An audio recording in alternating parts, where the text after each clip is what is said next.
Hey guys, tonight we step into a world of wet clay tablets, dark temple stairs, and a drowned shoreline that seems to flicker just beyond the edge of the memory, as if the old Sumerian cities and the shadowy ruins beneath the Black Sea are staring at each other across thousands of years.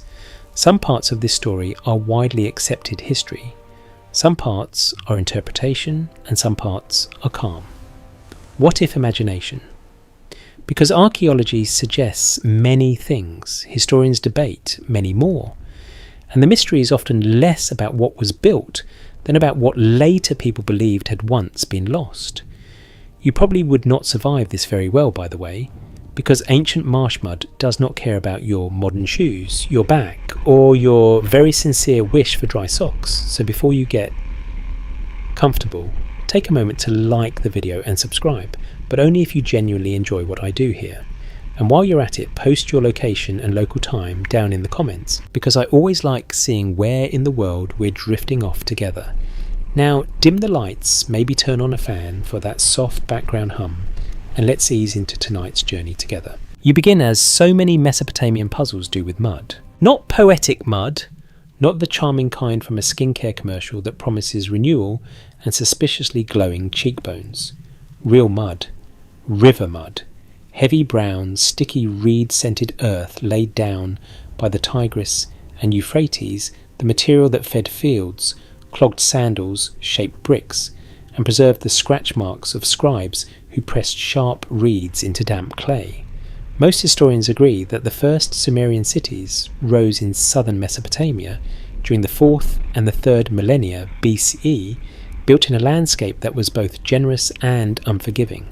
Water made life possible. Water also ruined everything the second it got dramatic. In that flat southern world, cities did not spring up like random accidents. Archaeology suggests that places like Uruk-Eridu Lagash and Nippur developed around practical needs and sacred centres. You need irrigation, you need labour, you need storehouses, you need boundaries, even if those boundaries are more social than stone at first.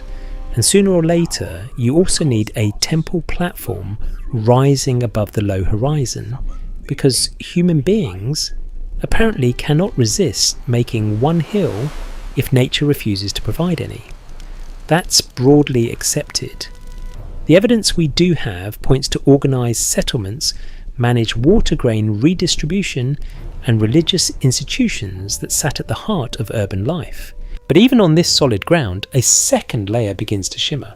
A careful reading might suggest that once a culture learns to plan cities in a repeated way with canals, sacred districts, storehouses, work areas, and processional spaces, it also learns how to imagine older cities in the same shape. In other words, memory does not just preserve events, it often preserves patterns. If a later scribe wants to describe a city lost long ago, maybe even before a legendary flood, he is likely to picture it with the logic of the cities he already knows. Straight lines, ordered space, sacred centrality, water moving where someone important wants it to move, civilization in brick form wearing its serious face. And that is where tonight's first clue begins to glow. Because long after the Sumerians' stories survive about deep time, flood time, cities before destruction, cities favoured by gods, cities remembered through lists, laments and kingly traditions. The title of our journey leans into Anunnaki pre-flood city layouts, and let me rephrase that more carefully before the algorithm starts sweating. The Anunnaki in mainstream Mesopotamian religion are a group of deities associated with the divine order. What's broadly accepted is that they belong to the religious imagination of ancient Mesopotamia, not to a confirmed extraterrestrial engineering firm with a suspicious interest in urban planning. A fringe idea proposes that stories about divine cities preserve literal memory of a lost, advanced world. This theory isn't widely accepted, but it lingers because ruins underwater have a way of making every human brain feel briefly like a conspiracy documentary narrator. If the evidence is thin, we'll say so. Still, the pull is understandable. You look at the Sumerian world and see one of humanity's earliest urban systems taking shape with astonishing confidence. Then you look northward toward the Black Sea, where submerged landscapes and underwater remains have stirred decades of fascination. One interpretation is that later flood traditions, and perhaps even some imagined descriptions of vanished places, may preserve distorted memories of real coastal change. That's a possibility, not a certainty. We'll keep the solid ground separate from the mist. For now, stay with the clay tablet in your hand. Imagine its surface still cool from evening air. The scribe has impressed wedges into it, little angled marks that look abstract until they begin to speak. Not all tablets are myths, of course.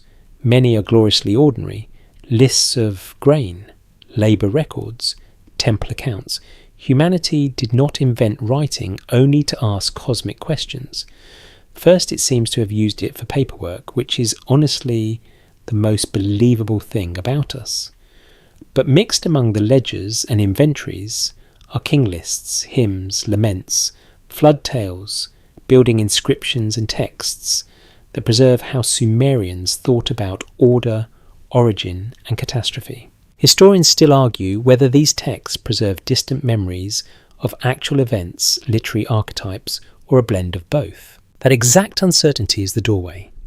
Not a hidden truth. Not a grand revelation delivered by thunder and dramatic background music. Just a doorway, a puzzle, an open question. Flood stories exist. Ancient cities existed. Shorelines changed. Human beings carried memory in story long before they carried it in footnotes. What if the story is pointing at something else, not Atlantis, with better branding, not a perfect lost map tucked inside every myth?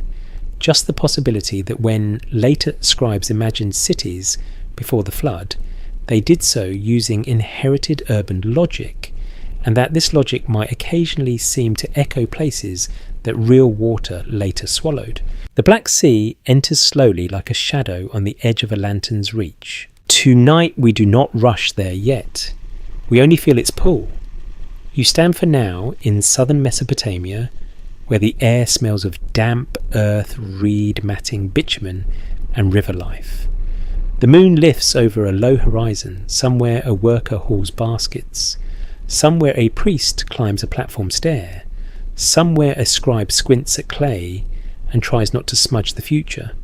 Some parts are documented, some are interpretation, and some are gentle imagination.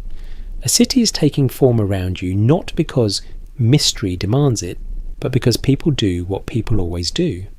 They gather, they measure, they pray, they store grain, they argue about boundaries, they build canals, and then act shocked when the canals need maintenance forever. And in that quiet order, one final thought settles beside you. If later generations remembered a world before destruction, they would not remember it in chaos. They would remember it as a city, a meaningful city, a planned city, a city with sacred geometry, or at least the ancient equivalent of very strong municipal opinions. Archaeology suggests that Sumerian urban planning was real practical and embedded in daily life. One interpretation is that such planning became the mental template for imagining older legendary places, and in the cinematic hush of night, with water breathing somewhere beyond the reeds, you can almost picture a drowned counterpart waiting far away under another sea, holding its silence until we are ready to look closer. The shoreline begins to move in your mind before it moves in the earth. You leave behind, just for a while, the temple mud and canal logic of southern Mesopotamia and drift northward toward a body of water that has attracted scholars, divers, storytellers, and hopeful lovers of ancient mystery for years. The Black Sea today looks broad, dark, and self-contained, but geology suggests it has not always looked this way. What's broadly accepted is that the basin has a long and complicated environmental history shaped by changing water levels, shifting coastlines, river inflow, and the slow drama of post-Ice Age transformation. This is not one of those stories where a single professor dusts off one dramatic rock and announces that history has been wrong for everyone except him and maybe his dog. No, this is much more interesting and much less tidy. Archaeology suggests that after the last ice age, global sea levels rose as glaciers melted, altering coastlines across many regions. In and around the Black Sea basin, that long process became the subject of serious debate, especially because some scholars have proposed that the connection between the Mediterranean and the Black Sea may at some point have caused major flooding into the basin. A more cautious explanation could be that the changes were significant, but unfolded in more complex stages than a single spectacular disaster. Historians still argue whether the Black Sea flooding event, if described in dramatic terms, was sudden enough to leave a cultural scar of the kind that later turns into flood legend. And there it is, the phrase that keeps the whole room honest, because this is where people tend to sprint towards certainty, wearing sandals made of wishful thinking. One popular rumour claims that the Black Sea was once a peaceful inhabited plain that disappeared almost overnight beneath a wall of invading water, scattering survivors in every direction and planting flood memories from Mesopotamia to beyond. That story is powerful. It may also be too neat. The evidence we do have points to major environmental change, but the exact pace, timing and human experience of that change remain debated. To be clear, this is debated. If the evidence is thin, we'll say so. Still, even a debated event can cast a very long shadow. Picture the basin before the waterline stood where it stands now. Rivers reach across wider lowlands. Marshes spread. Settlements may gather along shores that no longer exist. People build where people always build, near freshwater fishing grounds, crossing routes, arable land. Most historians agree that prehistoric and early ancient communities were highly sensitive to environmental changes, because your entire future looks different when the shoreline decides to become ambitious. A flood is not just water. It is relocation loss, memory, and endless complaining about where the good fishing used to be. You stand on that imagined older shore in the cold, grey light before dawn. The air is sharper here than in Sumer. The ground underfoot is firmer in places, marshy in others. Reeds still whisper, but they whisper in a different accent. There are boats pulled high, maybe simple structures nearby, maybe paths trodden between habitation areas and the water's edge. Some parts are documented, some are interpretation, and some are gentle imagination. We know ancient people lived around changing shorelines. We do not know every house beam, every fence post, every anxious glance at the rising water. The mystery isn't in what we know, but in what we can't confirm. That mystery becomes especially tempting when underwater archaeology enters the scene. The Black Sea is famous in part because its deep waters preserve organic materials unusually well in low oxygen conditions, which is the kind of detail archaeologists say in a measured tone, while everyone else hears, so the sea has been quietly collecting secrets. Shipwrecks found in the Black Sea have shown just how remarkable preservation can be. That part is mainstream safe and solid. But a careful reading might suggest that if ships and other materials can survive in such conditions, then drowned coastal traces in some places might also preserve clues to earlier human life, not proof of a pre-flood Anunnaki city plan. Let me rephrase that more carefully. Not proof of anything so grand, but perhaps grounds for asking whether ancient drowned landscapes can preserve patterns of settlement that later feel oddly familiar when compared with known urban traditions. And human beings adore a familiar pattern. A ridge becomes a road. A cluster of stones becomes a wall. A break in the seabed becomes a canal. Sometimes this instinct helps discovery. Sometimes it manufactures it. Scholars continue to debate how often supposed underwater structures are truly human-made, how often they are natural formations, and how much interpretation creeps in once a dramatic theory has already charmed the audience. Archaeology suggests caution, for very good reason, underwater imagery can be ambiguous, sediment hides details, shapes deceive. Your brain sees rectangles and thinks civilization because your brain has never met a suspiciously geometric rock. It did not want to turn into a lost kingdom. Even so, the broader possibility remains worth holding gently. If the Black Sea basin underwent major shoreline shifts, and if human communities once occupied areas now underwater, then later traditions about lost lands and flood destruction do not float in empty air. They may in some cases have roots in real environmental trauma, remembered imperfectly. One interpretation is that ancient flood narratives from the Near East, though literary and symbolic, may preserve the emotional outline of such experiences somewhere deep beneath their polished storytelling. That's a possibility, not a certainty. We're not proving anything tonight, we're following clues. Now the connection to Sumer begins to hum a little louder. You already know that Mesopotamian flood stories matter. You already know that Sumerian civilization learnt to build order against the threat of water. So when you hear of a drowned landscape in the Black Sea region, your imagination starts arranging comparisons on its own. A vanished shore, a memory of inundation, a later culture that describes cities before a flood in terms that sound ordered, civic, sacred. What if these are not direct memories but layered ones? What if a real change in one region feeds stories that travel merge and later get dressed in the architecture of another civilization's imagination? That is the kind of question that keeps the fire low and the night interesting. For now you stand at the edge of the basin before the surge, looking over a plain that may once have held camps, paths, shrines, or early settlements now hidden by dark water. Most historians agree that environmental change after the Ice Age reshaped human worlds on a vast scale. A fringe idea proposes that one especially dramatic transformation may sit behind later flood accounts in a more direct way than scholars usually allow. This theory isn't widely accepted, but it survives because the image is hard to forget, a shoreline retreating from memory even as the water advances over the land. And in that image, the first distant resemblance begins not yet in brick, not yet in city plans, but in the simple, terrifying human experience of knowing that the map beneath your feet will not be the same tomorrow. By the time the first walls rise in your imagination, the mud has already become a plan. That is one of the most remarkable things about ancient Sumer.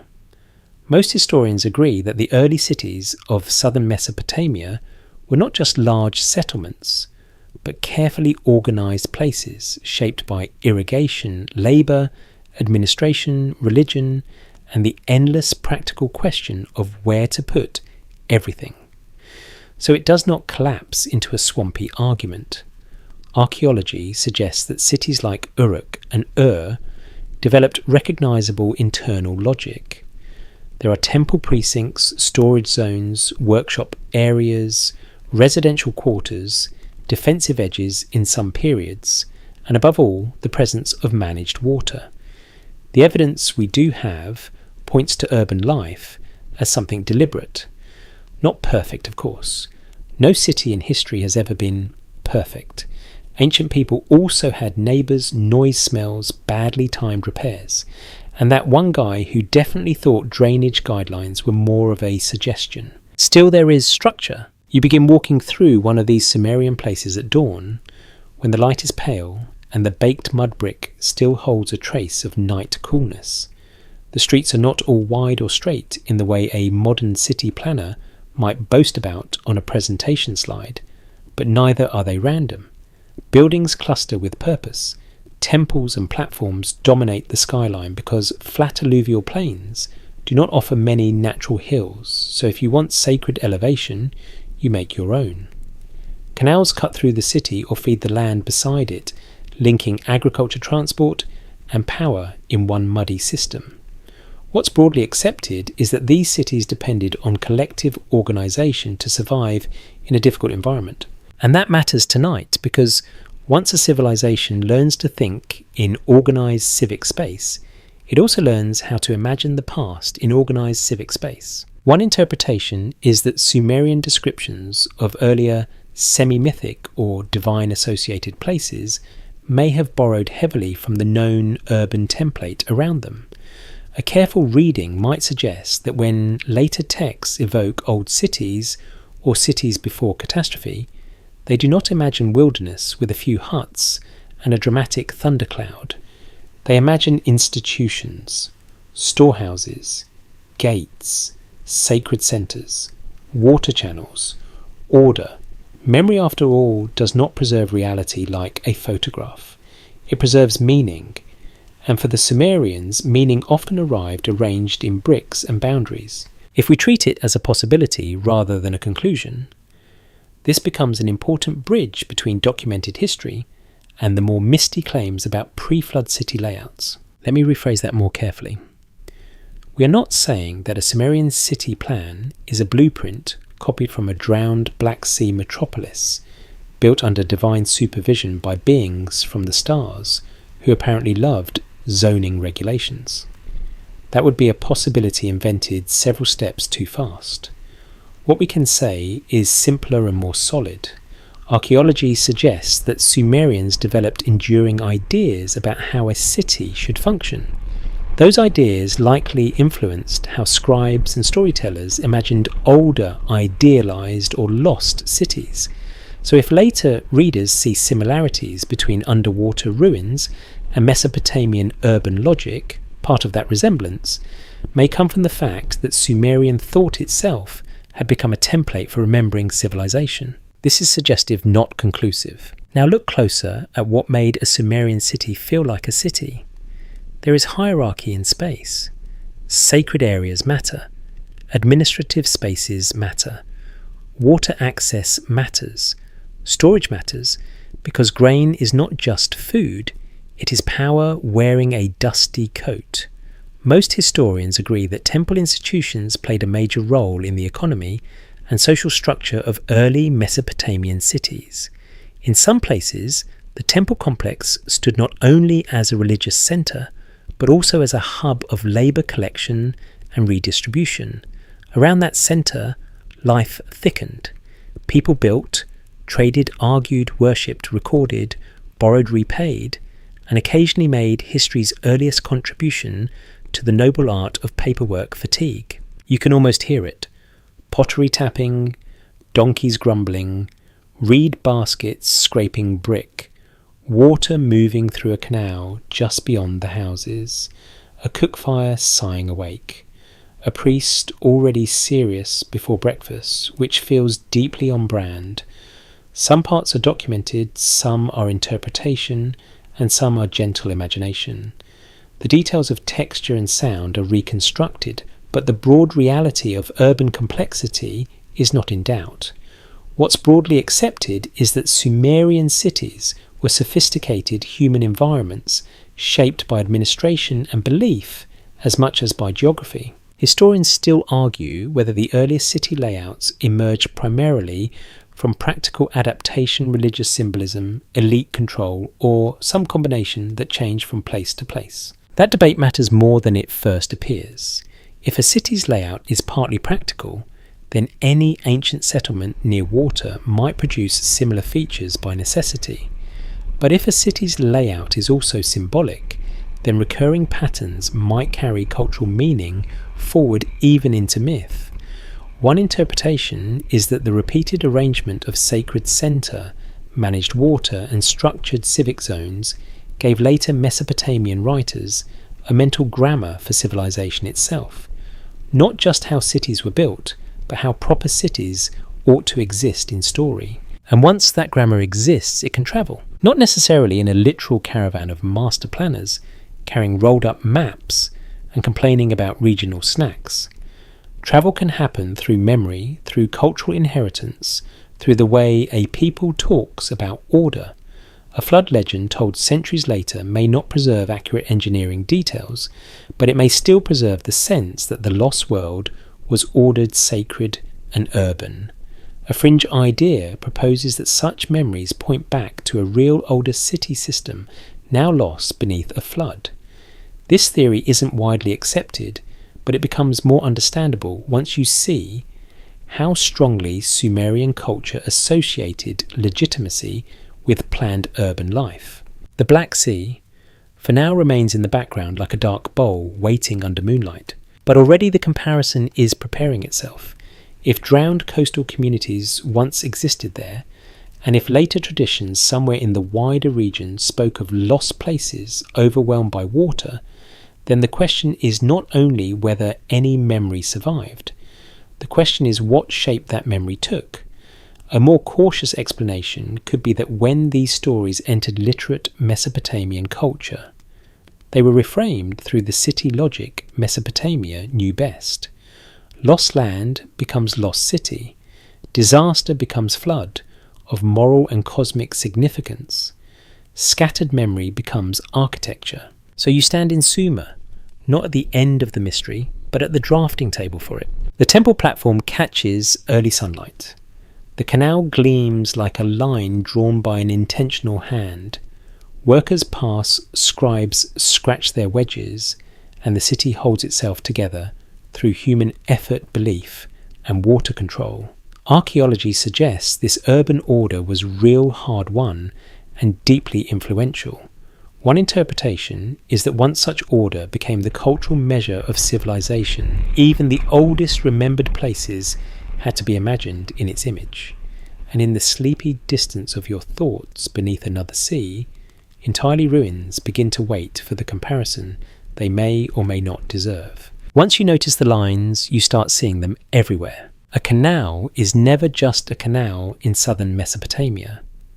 Most historians agree that water management stood at the centre of Sumerian survival, because farming in that landscape required irrigation timing labour and a communal willingness to keep mud moving in roughly the correct direction.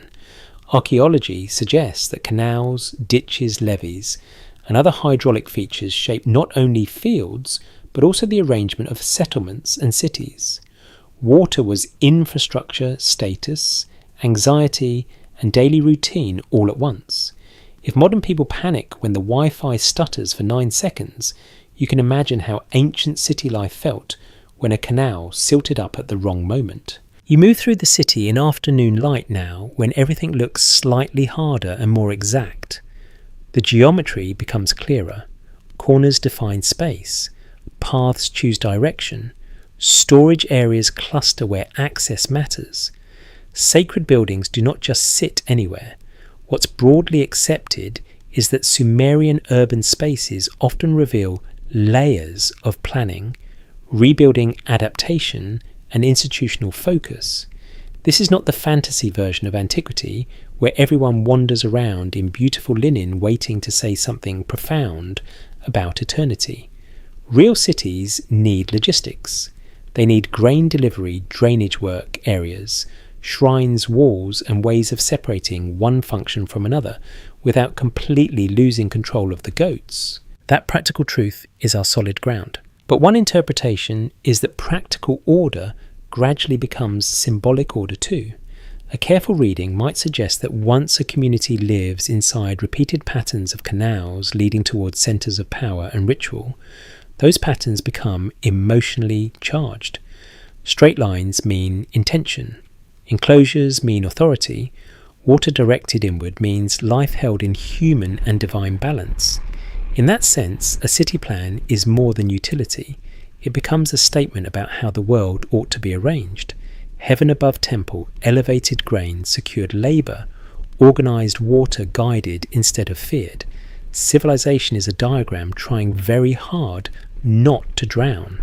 And that is where tonight's clue sharpens. Because when later traditions describe ancient cities, legendary cities, or cities associated with gods, they often seem to imagine them as meaningful arrangements rather than accidental clusters.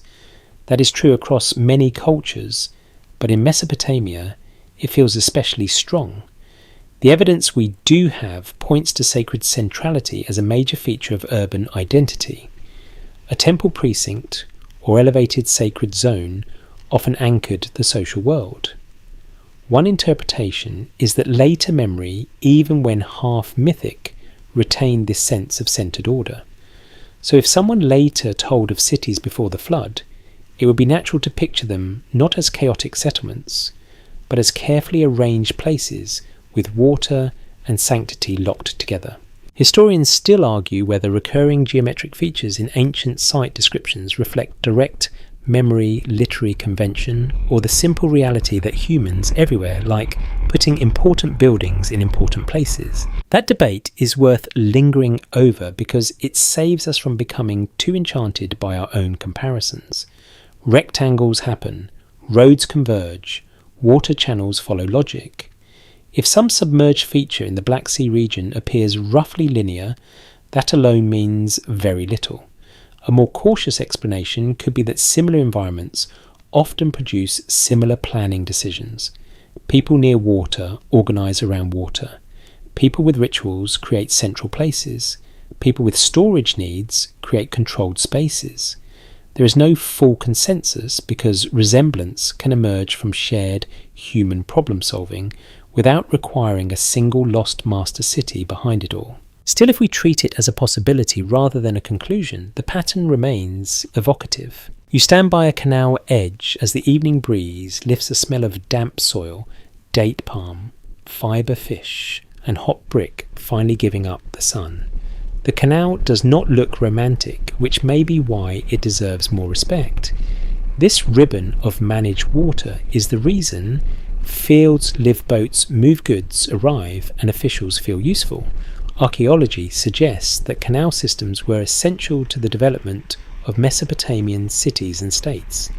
But in the low golden light, the canal also becomes an idea. It is a line drawn against chaos. It says the world can be shaped. It says water can be persuaded. It says the city exists because people and gods, or at least people acting like they have divine support, insisted on order. Now imagine that same logic carried into memory. A city lost in the past would not merely be remembered as a place.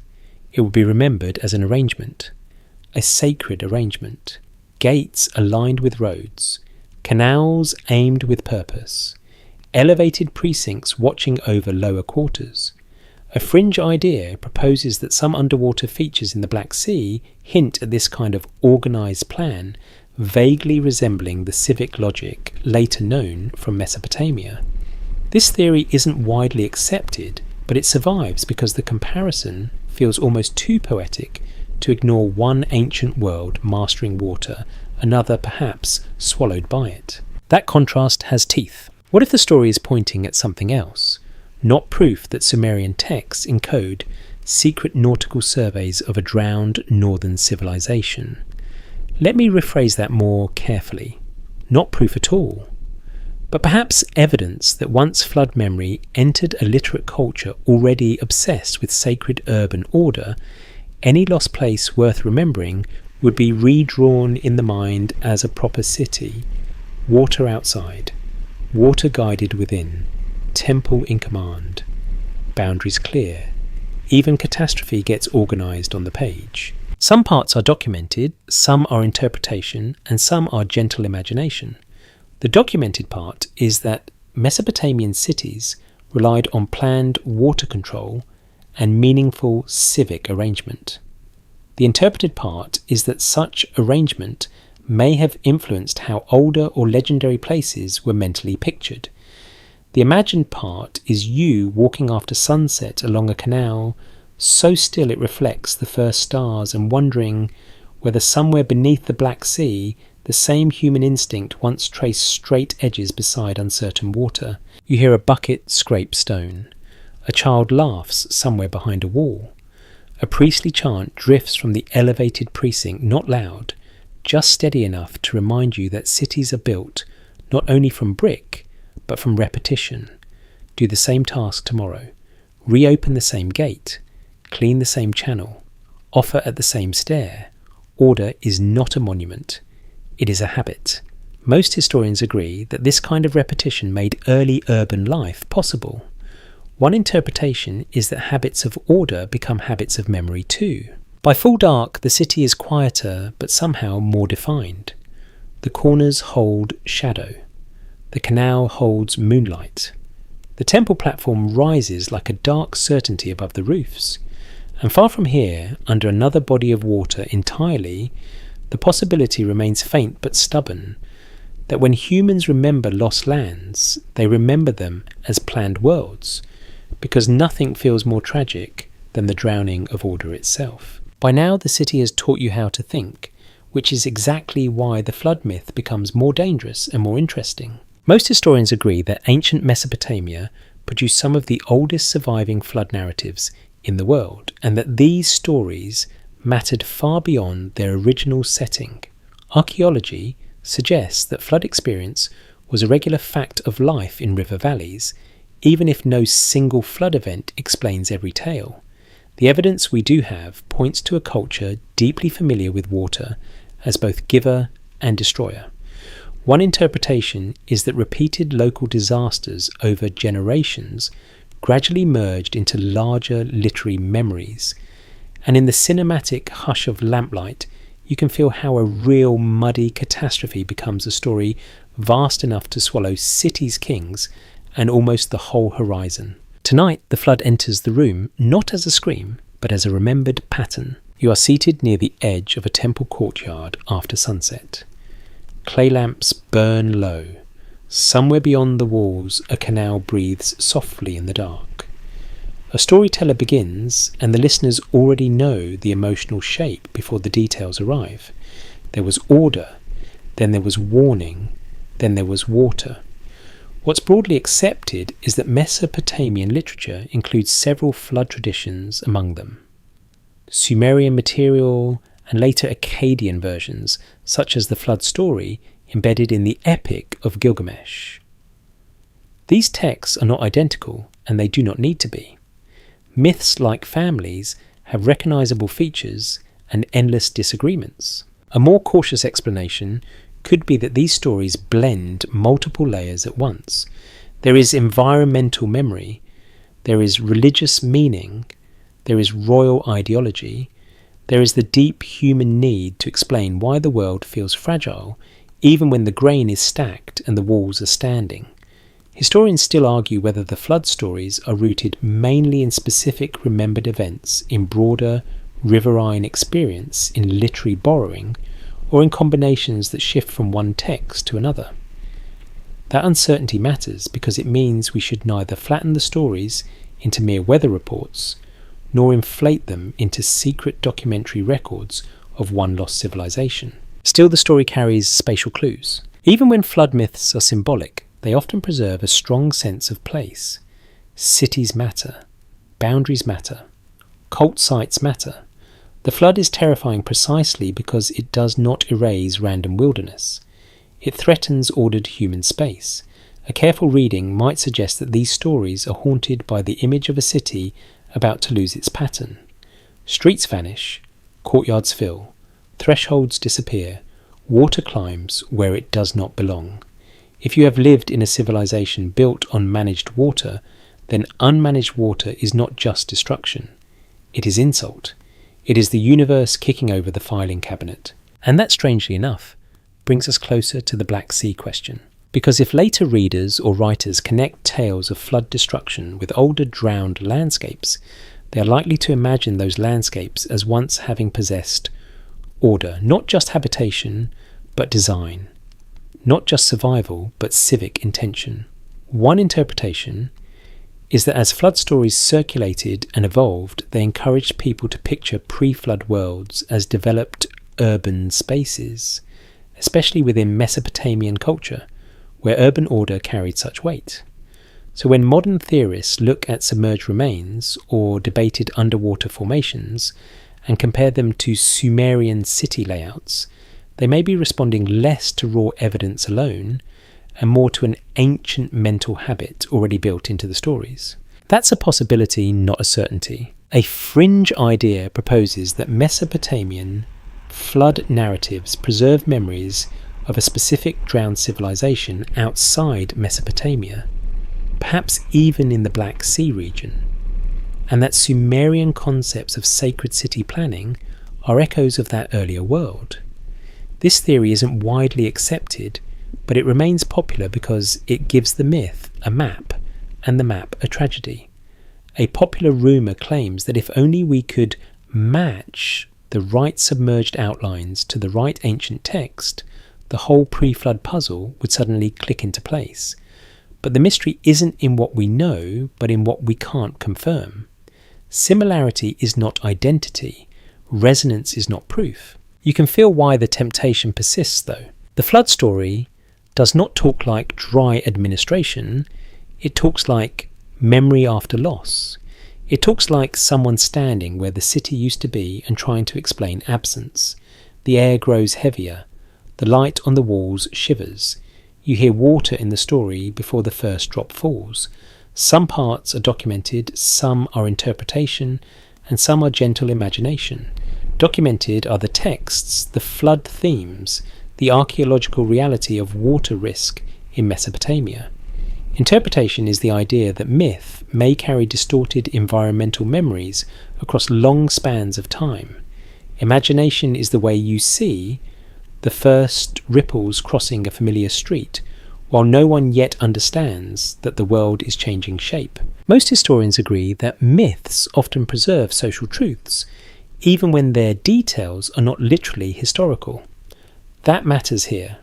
A flood myth may tell you less about one exact event than about a culture's relationship with vulnerability, kingship divine will, and the terrifying collapse of order. But one interpretation is that these social truths do not exclude memory of real landscapes.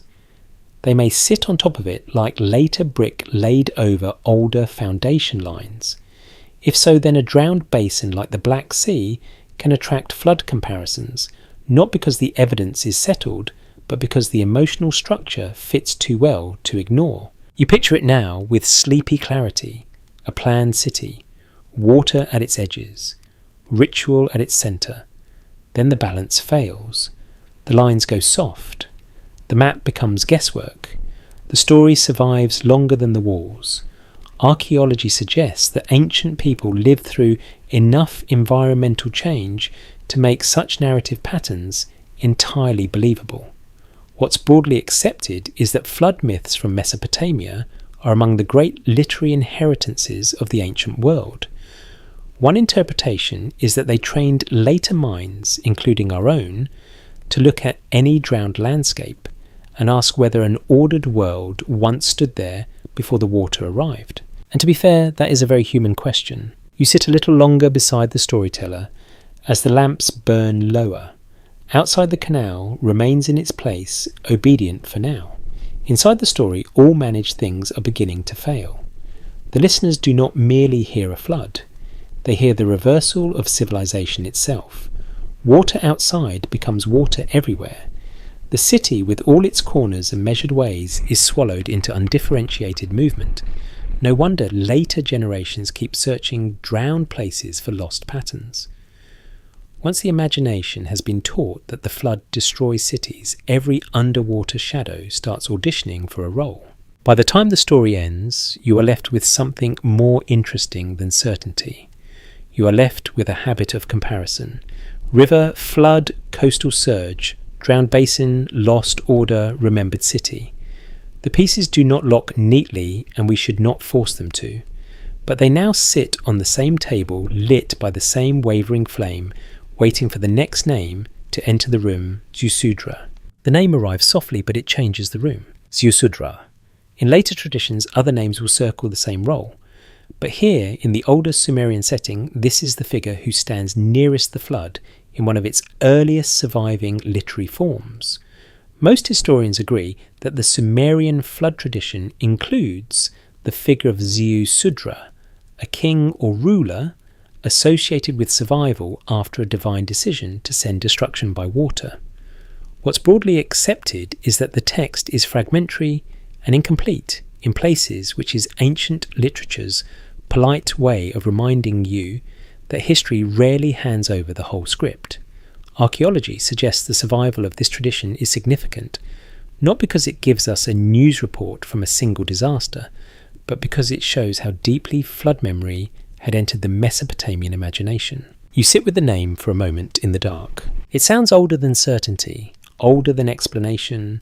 A man selected, warned, preserved, a city, or a world threatened by waters beyond normal measure. Divine decision above fragile survival below.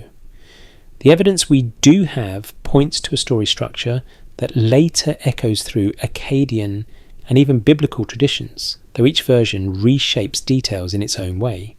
One interpretation is that Ziusudra represents not just an individual hero, but a cultural vessel for remembering what it feels like to live one good harvest away from catastrophe. The flood hero is the personification of continuity.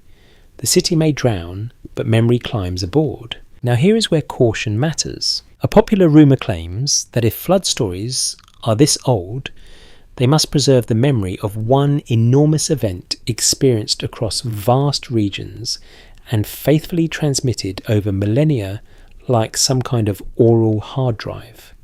That sounds satisfying, which should immediately make you suspicious. A more cautious explanation could be that ancient flood narratives grew from repeated overlapping experiences of local and regional inundation shaped over time into powerful literary and religious forms.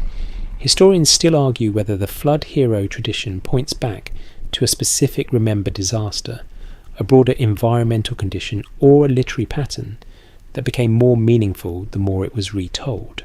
That uncertainty does not weaken the story, it deepens it, because if Ziusudra is not a journalist but a memory bearer, then the flood around him may represent layers of loss folded together.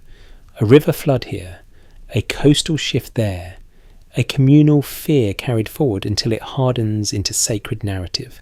Some parts are documented, some are interpretation, and some are gentle imagination. Documented is the existence of the Sumerian tradition and its role in later flood storytelling. Interpretation is the idea that such texts may preserve cultural memory of repeated trauma rather than one exact episode. Imagination is the feeling of standing on a roofline while the familiar world dissolves into grey water and wind. And if that feeling is remembered, it almost always remembers a city. That is tonight's quiet turning point. A careful reading might suggest that what matters in the Ziusudra tradition is not just survival from flood, but survival from the loss of ordered human space. Flood myths become meaningful because they threaten more than bodies. They threaten names, boundaries, shrines, storehouses, roads, customs, all the visible lines that tell a people who they are. If later generations linked such stories with drowned regions, like the Black Sea, even loosely or unconsciously, then the attraction is obvious. The Black Sea offers a stage large enough to host cultural imagination. Its hidden shores invite the ancient question, what ordered world might lie beneath? That's a possibility, not a certainty. Archaeology suggests that flood deposits are known at some Mesopotamian sites, but not in a way that supports one single all-encompassing event, sweeping every city at once. What's broadly accepted is that riverine flood, environmental instability, and changing settlement conditions were part of life in the ancient Near East.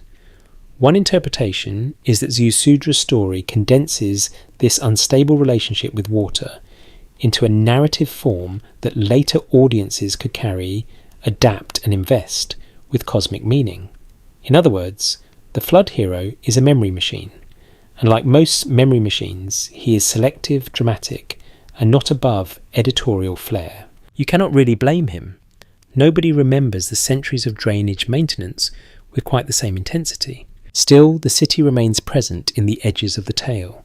You picture reeds bending under rain courtyards, slick with rising water, clay bricks, darkening temple stairs, no longer high enough. The cinematic imagination does not need to distort the story too much, because the real ancient environment already supplies the mood. Water is patient until it is not. The sky is quiet until it decides to perform. And human beings, however advanced their ledgers and rituals, are still essentially upright mammals trying to negotiate with weather. A fringe idea proposes that the Ziusudra tradition preserves a distant memory, not just of Mesopotamian floods, but of older drowned settlements, farther north perhaps, in the wider Black Sea world, later reframed through Sumerian religious and urban concepts. This theory isn't widely accepted, but it survives because it elegantly links two irresistible things: deep water and old texts. If we treat it as a possibility rather than a conclusion, it becomes less a hidden truth and more an interpretive bridge. Maybe not a strong bridge, maybe one of those wooden ones that creaks a lot and makes you regret your life choices halfway across, but a bridge all the same. What if the story is pointing at something else, not at a neat historical equation? Black Sea equals Ziusudra, ruin equals tablet, problem solved, cue dramatic music. No, something subtler, perhaps flood memory moved through the ancient world in fragments and emotional shapes. Perhaps later literate cultures gave those shapes names, heroes, and city logic. Perhaps when we compare drowned ruins with Mesopotamian traditions, we are not uncovering a direct map, but tracing the way memory itself organises loss. The evidence we do have points to real environmental trauma, real ancient storytelling, and real cultural habits of imagining civilization in ordered forms. As night deepens, Ziusudra becomes less a person than a silhouette holding open a door. Behind him stand floodplain communities, river fears and generations of retelling. Behind him may also stand, though much less securely, the broader human memory of vanishing coasts and shifting shores. The Black Sea is still distant, but you can feel its dark water now brushing against the edges of the tale. A drowned basin here, a flood hero there, and between them, the fragile thing that never stops trying to survive. The idea that the world once had a shape, lost it, and left us only stories and submerged hints to wonder over. By now, the temptation is obvious. You have a flood tradition, a drowned basin, a civilization obsessed with urban order, and a modern imagination that absolutely cannot leave well enough alone. So this is the point where you lean over the map, squint a little too hard, and begin asking the dangerous question: do the layouts actually match? What's broadly accepted is that pattern comparison can be useful in archaeology and history, but only when it is handled with care, context, and the emotional restraint of a person who has had enough sleep. Archaeology suggests that settlement features can sometimes be compared across regions through plan, function orientation, and environmental logic. But the evidence we do have points just as strongly to a problem humans are very good at: seeing order where they want order to be. Historians still argue whether certain apparent similarities between debated Black Sea ruins and Mesopotamian-style layouts reflect meaningful correspondence, broad human planning habits, or the oldest force in historical speculation, which is hope wearing a confident hat. And hope, to be fair, can be very stylish. You spread the pieces out mentally. On one side, Sumerian and broader Mesopotamian city logic, sacred centres, access to water zones for labour and storage, circulation routes, elevated precincts, and the practical management of resources in environments shaped by flood risk. On the other side, underwater images, submerged anomalies, coastal remains, and reported structural traces from parts of the Black Sea region. One interpretation is that a few of these underwater arrangements can look vaguely city-like, even suggestively organised. A careful reading might suggest that lines and clusters in such context deserve investigation, but that's a possibility, not a certainty. Resemblance is the beginning of a question, not the end of one. This is where responsible doubt becomes the hero nobody asked for, but everyone needs. Most historians agree that matching one ancient layout to another requires much more than visual similarity. You need date control, you need context, you need clear evidence of human construction, you need understanding of function, you need to know whether a straight edge is a wall, a geological feature, a later intrusion, or simply your imagination having a very productive evening. Archaeology suggests that underwater interpretation is especially vulnerable to overreach because visibility is limited, preservation varies, and sediment can turn ambiguity into theatre. The mystery isn't in what we know, but in what we can't confirm. Still, comparisons keep surfacing because the human brain loves a grid. You can almost hear the thoughts forming. This looks like a boundary. That line could be a street. Those clustered forms resemble building foundations. If Sumerian texts speak of ancient cities tied to the deep past and flood memory, then maybe these drowned outlines are the physical echo.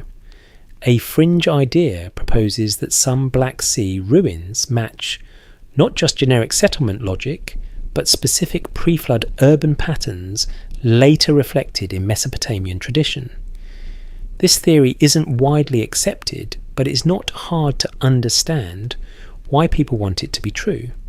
It would turn myth into geography and underwater silence into a footnote for the gods. Let me rephrase that more carefully. It would seem to do that. In reality, even a striking resemblance would still leave enormous questions unresolved, because layout alone is slippery. Cities that solve similar problems often produce similar plans. Water access encourages certain shapes. Defensive needs encourage others. Religious centrality produces repetition across cultures.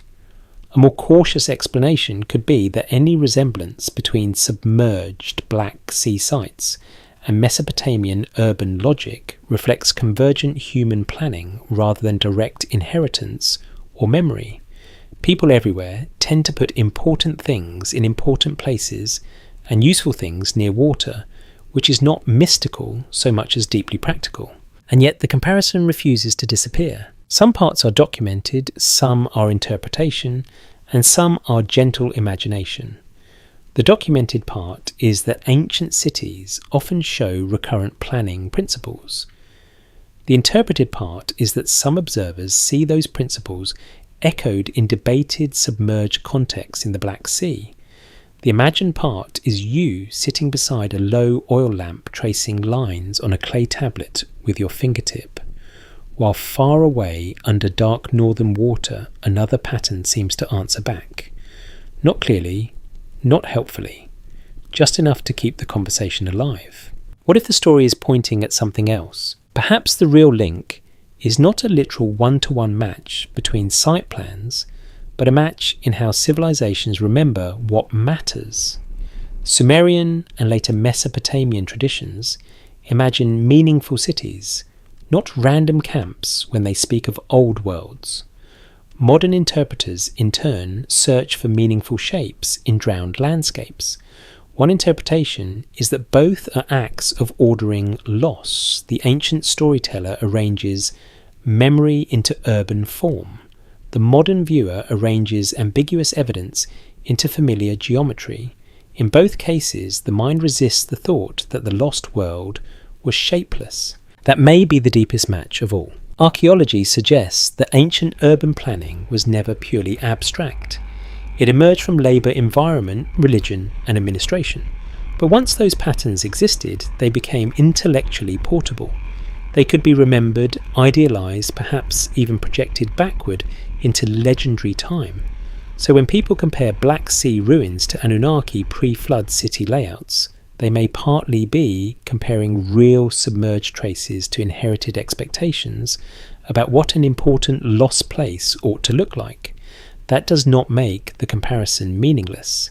It makes it human. And being human, of course, it comes with a side of overconfidence. A popular rumour claims that the match is obvious once you know where to look, which is exactly the sort of sentence that should make your archaeological eyebrows rise until they leave the building. Nothing in this topic is obvious. Scholars continue to debate whether the most striking visual correspondences are statistically meaningful, culturally linked, or coincidental. There's no full consensus, and that is not a bug in the story. That is the story. We're not proving anything tonight, we're following clues. By the end of the evening, the map before you feels less like an answer sheet and more like a conversation between certainty and desire. The canals of Sumer still gleam in your memory. The Black Sea still hides its floor in shadow. Between them sit lines, corners, boundaries, and all the risky elegance of comparison. Most historians agree that strong claims need strong evidence. One interpretation is that some of the comparisons are worth exploring precisely because they remain unresolved. And in that unresolved space where the lamp flickers and the water stays dark, the next step becomes irresistible. You have to go down and look. So you go down, not heroically, and certainly not in a way that would make a modern diving instructor feel emotionally stable, but in the slow imaginative descent that ancient mystery seems to demand. The surface light of the Black Sea fades above you, turning from silver to green to a deeper colour that looks less like water and more like memory thickening around your shoulders. What's broadly accepted is that parts of the Black Sea preserve underwater materials exceptionally well because of the chemical conditions in its deeper waters. Archaeology suggests that this preservation has made the region especially important for underwater research, particularly for shipwrecks and submerged traces of past human activity. The evidence we do have points to a place where the sea does not easily surrender what it keeps. And that is why every rumour sounds more convincing here. You descend through dim water where suspended particles drift like dust in a silent cathedral. The seabed begins to emerge in patches. Not a dramatic lost empire with glowing gates and emotionally manipulative music, sadly, just forms, ridges, breaks, stones, sediment. Then maybe, just maybe, shapes that do not look entirely accidental. One interpretation is that some submerged features in parts of the wider Black Sea region appear structured enough to invite archaeological interest. A careful reading might suggest that certain alignments, edges, or clustered remains deserve examination as possible traces of human occupation, but that's a possibility, not a certainty. Underwater landscapes are full of tricks. Most historians agree that underwater archaeology depends on method, patience, context, and the willingness to say we don't know more often than anyone on television appears emotionally capable of doing. Archaeology suggests that submerged structures must be evaluated through sediment analysis, dating stratigraphy, where possible environmental context and repeated observation. A line of stones can be meaningful. It can also be a geological feature with excellent accidental posture. Historians still argue whether some of the more tantalizing Black Sea seabed anomalies represent definite built environments, altered natural formations, later period remains, or mixed evidence too incomplete for sweeping claims. That uncertainty is not glamorous, but it is honest. Still, honesty does not cancel wonder. You move closer to a low arrangement of stone or hardened material partly buried in silt. It might be a wall segment. It might be nothing so neat. Nearby, another break in the bottom suggests a corner, or perhaps your brain has once again begun drafting civilizations where the sea intended only irregularity. The mystery isn't in what we know, but in what we can't confirm. If the evidence is thin, we'll say so.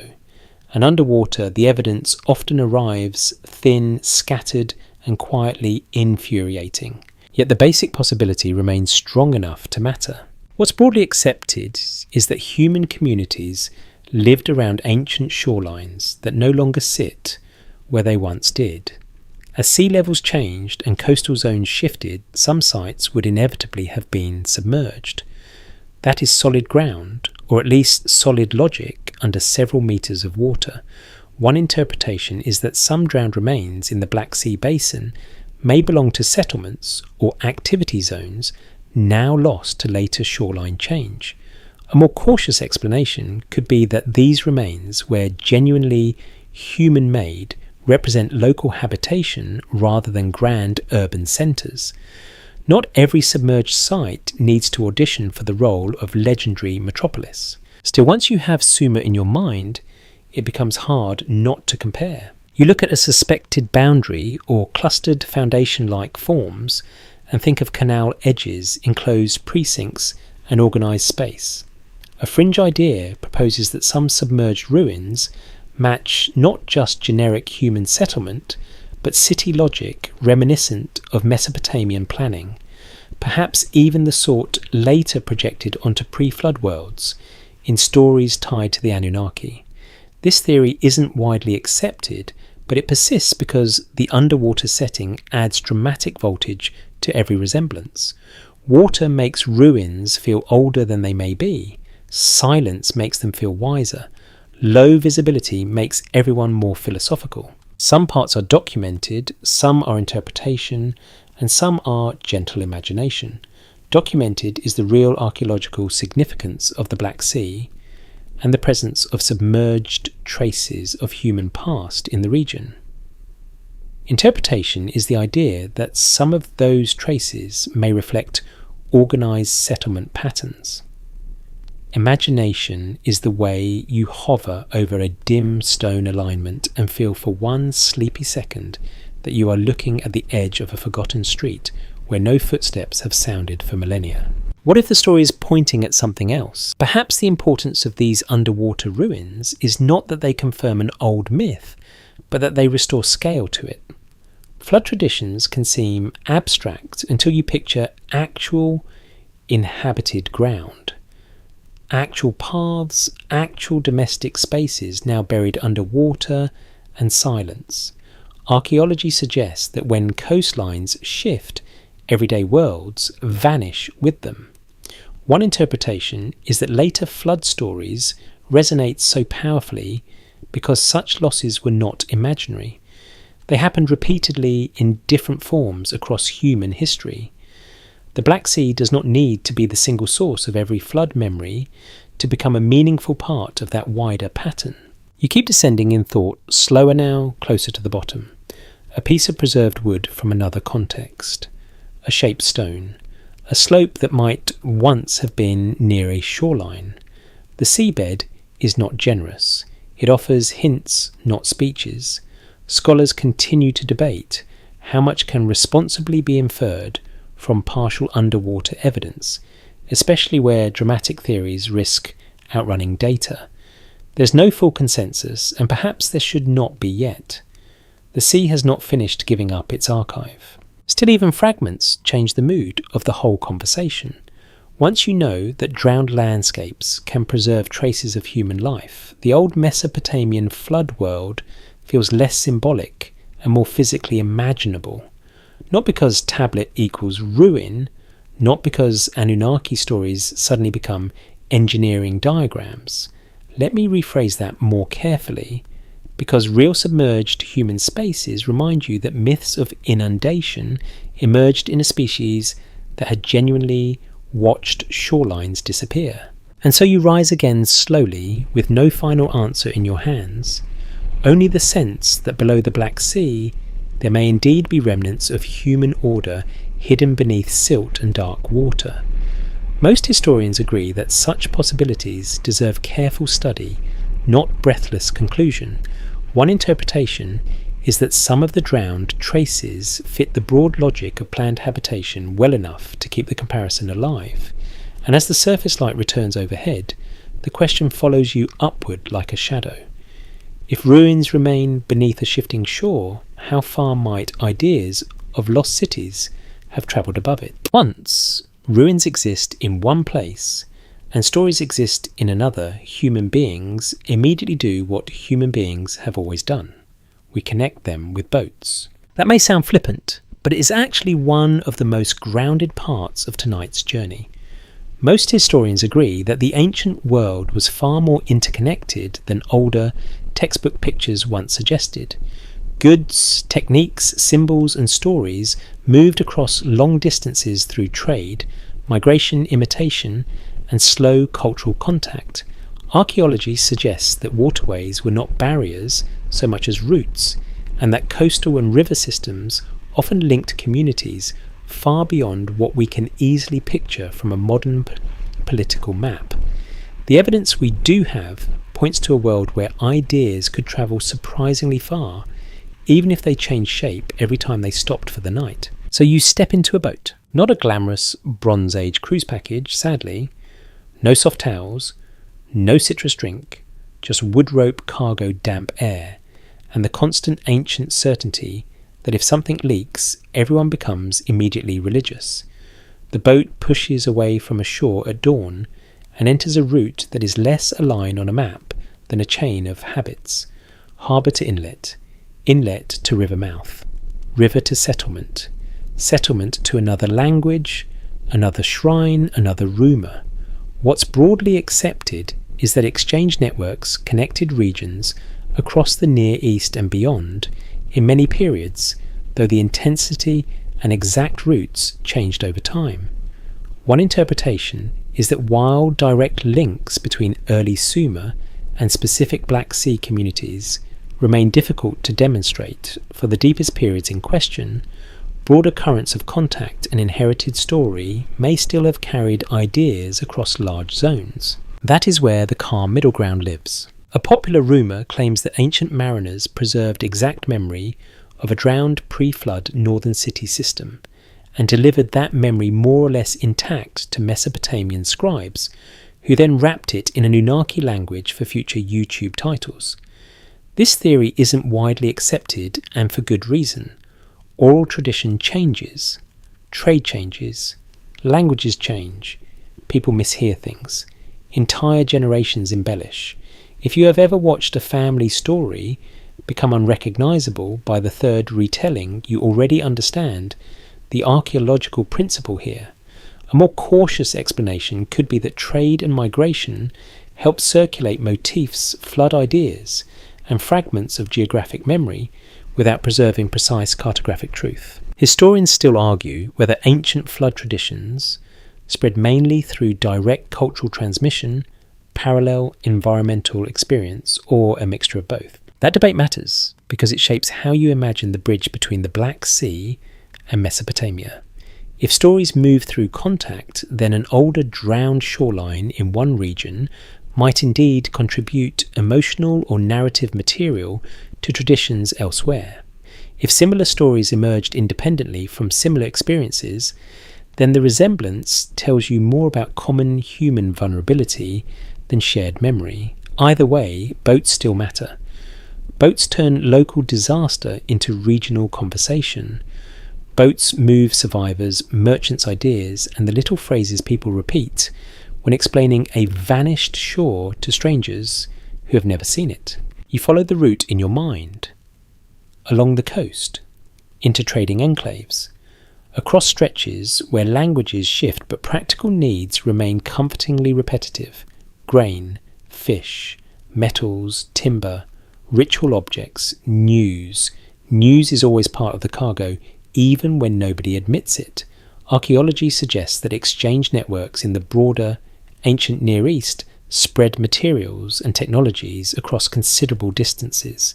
One interpretation is that narrative patterns, especially those tied to catastrophe, may have travelled with them in quieter ways, not as formal documents, but as stories told while cargo is unloaded and weather is discussed with great seriousness. Some parts are documented, some are interpretation, and some are gentle imagination.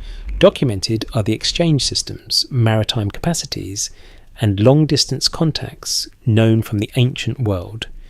Interpretation is the possibility that such networks also help transmit older flood memories or urban ideas. Imagination is the creak of the boat under you at dusk, as someone points toward a darkening horizon and tells a story about a coast that is no longer there. And stories do not travel unchanged, they adapt to the places that receive them. That is crucial. If a tale of inundation reaches a Mesopotamian culture already steeped in canals, temple precincts, divine city order, and floodplain anxiety, it may be absorbed into local categories. A drowned shoreline becomes a pre-flood world. A vanished settlement becomes a city of sacred importance. A regional disaster becomes part of a cosmic moral structure. What's broadly accepted is that myths often absorb older materials and refashion them inside new cultural systems. One interpretation is that if Black Sea or other northern flood memories circulated southward in any form, Mesopotamian civilization would not preserve them neutrally. it would redraw them in its own civic and theological handwriting. What if the story is pointing at something else? Maybe not a direct route from one specific drowned site to one specific tablet, but a broader truth about how contact changes memory. Boats do not just connect shores, they connect interpretive habits. The merchant who hears about a vanished coast does not become an archaeologist. He becomes a carrier of a compelling image. The priest who later hears the story does not preserve it as raw data. He frames it through ritual order. The scribe does not sketch a shoreline survey. He embeds meaning. We're not proving anything tonight. We're following clues. A fringe idea proposes that even the plan of certain ancient cities, including remembered pre-flood cities in Mesopotamian tradition, preserves echoes of urban ideas transmitted from now-drowned settlements farther north. This theory isn't widely accepted, but if we treat it as a possibility rather than a conclusion, it reveals something worth noticing. Human cultures do borrow patterns. They borrow practical layouts, symbolic arrangements and narrative frames. Not perfectly, not cleanly, but enough that a city on one shore can sometimes leave conceptual fingerprints far away. You watch twilight settle over the water. The cargo creaks. The shoreline ahead is unfamiliar but not alien. Fires appear. Another harbour, another language, another chance for a story to survive by changing shape.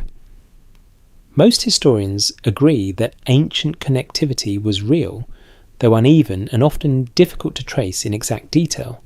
Archaeology suggests that maritime routes help knit together worlds that modern readers too easily imagine as isolated. One interpretation is that through these routes, old flood memories and ideas of ordered lost places may have drifted farther than we can firmly document. And that possibility is enough to keep the next question alive. If ideas can travel, then so can sacred forms. So can the image of a temple at the centre, a platform above the plain, a city aligned with meaning rather than accident. The boat carries you onward into night toward the next layer of the puzzle, where architecture rises above water and reaches toward the sky. By the time architecture starts reaching upward, you can feel the mystery changing shape. Until now, you have been moving mostly along the ground and beneath the waterline, following canals, shorelines, flood tails, and the patient geometry of lost or imagined cities. But cities are not only horizontal, they also rise. Most historians agree that sacred architecture in Mesopotamia expressed both religious belief and social order, especially in temple complexes and the elevated structures that eventually culminated in the great ziggurats of later periods. Archaeology suggests that elevation mattered symbolically as well as practically. In a flat alluvial world, to build upward was to announce significance. It was also not coincidentally an excellent way to keep certain important things farther from muddy inconvenience. You stand at the base of a platform at dusk. It is not yet the towering, fully developed ziggurat image that later centuries burn into the imagination, but the principle is already there. Sacred space is lifted. The temple precinct is marked off from ordinary ground. What's broadly accepted is that Mesopotamian cities often placed major religious buildings at their centres or in elevated, symbolically charged positions. The evidence we do have points to a world in which architecture did not merely house ritual. It staged it. It embodied rank, distance and access. A stairway is never just a stairway when gods are involved. It is a controlled line between levels of reality, or at minimum a very effective way to make everyone below you look less important. And once sacred elevation becomes part of urban language, it starts shaping memory too. One interpretation is that later descriptions of ancient, primeval, or divinely favoured cities were imagined with the same vertical symbolism. A careful reading might suggest that when Mesopotamian tradition looked backward toward deep time, it did not imagine merely larger villages. It imagined places where heaven and civic order met, temples on platforms, sacred centres above the floodplain. architecture that told the eye where power lived. If flood stories remembered the drowning of such places, then what was lost was not just shelter. It was connection between earth below and divine order above. That image matters very much once you start comparing drowned ruins and pre-flood city ideas. A fringe idea proposes that descriptions of early or divine associated cities in Mesopotamian tradition preserve echoes of an older urban system, perhaps even one now submerged in places like the Black Sea basin, where elevated precincts or platform structures may once have stood near shifting shores. This theory isn't widely accepted, but it survives because sacred architecture leaves strong marks on the imagination.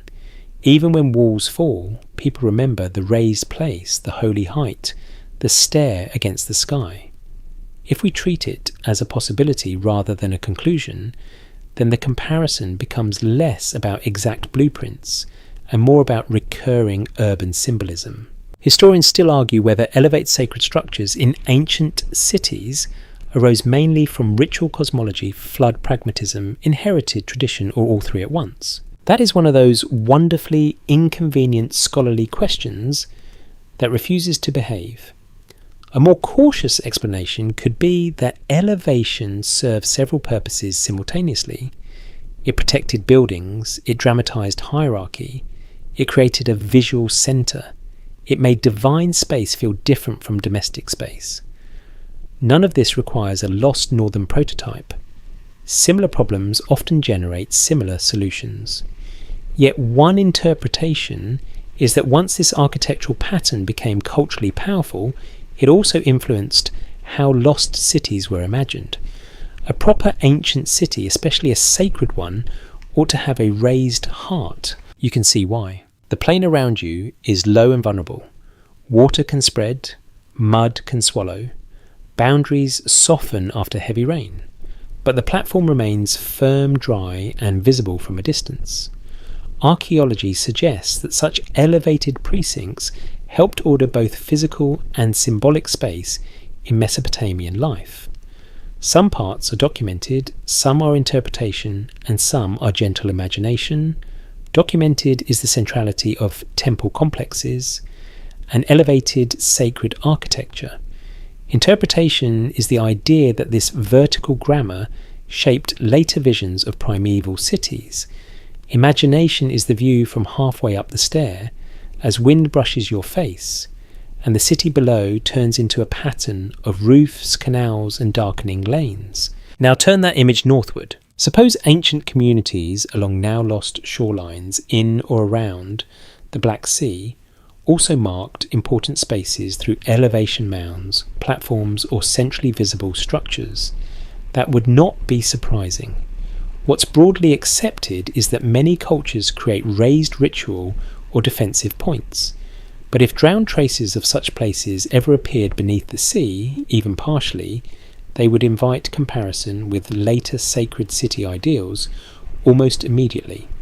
A popular rumour claims that this is exactly what some underwater anomalies represent: forgotten elevated precincts matching divine city traditions known from Mesopotamian texts.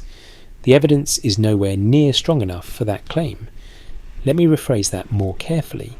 The comparison is suggestive for some observers, not conclusive for scholars. Still, the emotional power of the image is undeniable. A drowned city is already compelling. A drowned sacred centre is almost unbearable. It suggests not only physical loss, but cosmic interruption. The stair ends in water. The raised heart of the city disappears. The line between human and divine order is broken by inundation. One interpretation is that this symbolic drama helps explain why flood myths continue to attract architectural comparison. The city is not remembered as scattered houses. It is remembered through its central elevation, its sacred focus, the part that seemed least likely to vanish, and therefore most haunting when it does. What if the story is pointing at something else? Perhaps not to one specific lost city at all, but to a repeated human instinct. We build up what matters. We remember what stood above us. We mourn what was central. Most historians agree that sacred architecture encoded social and religious meaning in the ancient world. Archaeology suggests that such structures often dominate both physical sites and later cultural memory. One interpretation is that when myths speak of ancient cities tied to gods and destruction, they are often preserving this architecture of importance as much as any precise plan. By nightfall, the temple platform is behind you, but not in your mind. It remains there dark against a sky full of patient stars teaching you how urban memory works. Water boundary centre elevation. These are not random features. They are the grammar of civilization in the ancient Near East. A fringe idea proposes that the same grammar once shaped drowned coastal cities, whose remains now lie silent beneath northern seas. This theory isn't widely accepted, but it is worth holding gently because it asks a useful question. If ancient people built meaningful cities in recurring ways, how much of that meaning survives after the water arrives? By now you know enough to be suspicious of every grand claim and just curious enough to keep going anyway, which is honestly the ideal mood for ancient history. You have seen the canal logic of Sumer, the flood memory around Ziusudra, the difficult seduction of underwater ruins, the slow spread of stories along routes of exchange, and the raised sacred spaces that teach cities how to mean something. Now all of that gathers into a single question about the sky. Most historians agree that Mesopotamian sacred architecture and urban symbolism often reflected a broader sense of cosmic order, with temples serving as points of relation between divine and human realms. Archaeology suggests that orientation, elevation, ritual access, and celestial associations mattered deeply in the way these cities understood themselves. The evidence we do have points to a worldview in which a city was not merely a settlement, it was a diagram of order under heaven. That sounds very grand, but in practice it often begins with simple things. Where does the sun strike first? How does a procession move? Where does the stair face? Which building dominates the horizon? What's broadly accepted is that ancient Mesopotamian temple life linked earthly routine with divine structure, even if scholars disagree on how rigidly cosmic symbolism determined every urban detail. A more cautious explanation could be that practical needs and symbolic meaning usually work together. You build where ground allows, where labour can reach, where water can be managed, and then you invest those choices with ritual and mythic significance.